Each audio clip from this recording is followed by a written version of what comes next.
Hi kids, this is Ivan and I'm here to talk to you about Battlefield 2 Modern Combat, even though it should just be called Battlefield Modern Combat because it's the first Battlefield game on consoles.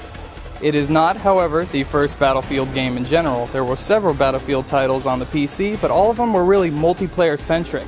And if you tried to play the single player versions of those games, you'd basically want to stab yourself in the head with an ice pick because it was just pointless.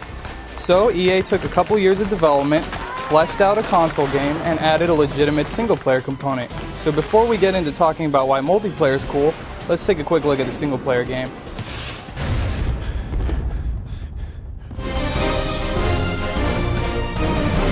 Three submarines were on a strictly defensive mission when they were sunk in an unprovoked Chinese attack.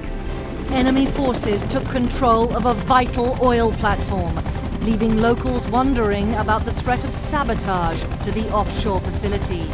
So in fleshing out a good single-player experience, EA created two separate storylines told through two different vantage points, that of the Chinese and the generalized NATO-US forces.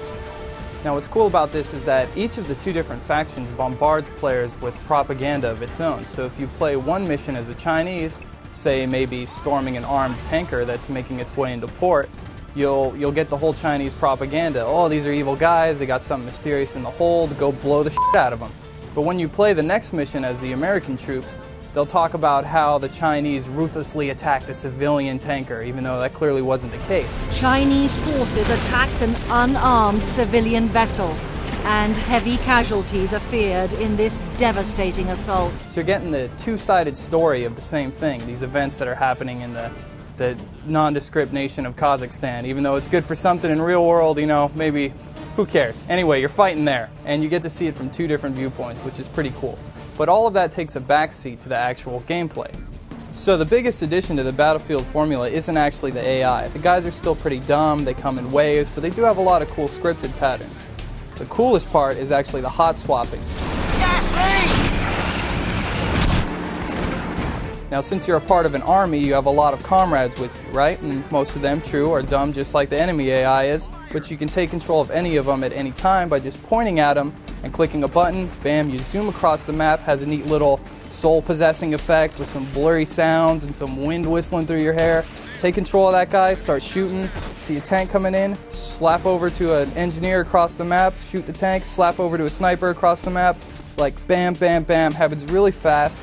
Doesn't involve any of the complex squad-based mechanics that other games do, but it gives you a sense of being a part of a greater battle, like you're in control of all these guys and you're always in the action, which makes the game really well paced for most parts. You don't ever feel like there's a lull. You're always fighting and you're always doing something new, and it doesn't have any kind of clunky inventory screens or stupid covering command systems or anything like that. And EA uses this hot swapping technique and the basics of Battlefield, like vehicle control, in a lot of mini games that are separate from the single player storyline. These are called challenges. But eventually you'll get through with those and you'll want to jump online.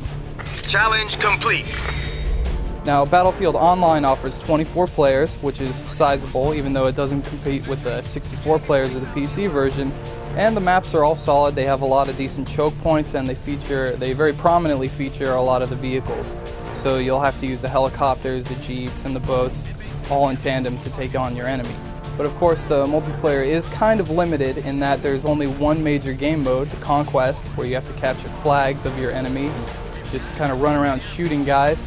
And there isn't a lot of universal stat tracking or anything cool or rewarding to encourage players to keep playing or be a part of a team. There's no consequence to losing or resounding success or parade to winning, you know, associated with winning. So even though Battlefield is a somewhat generic online title, the fact that it does offer 24 players in large environments with a lot of vehicles means you'll likely be wanting to play more and more with other people. And that is going to be the reason why people stick around playing Battlefield. But again, don't just disregard the single-player campaign. You'll actually buy this game and invest some good hours in the single-player before you jump online into what feels like a somewhat toned-down multiplayer. So it's a great game. You should buy it. Right there.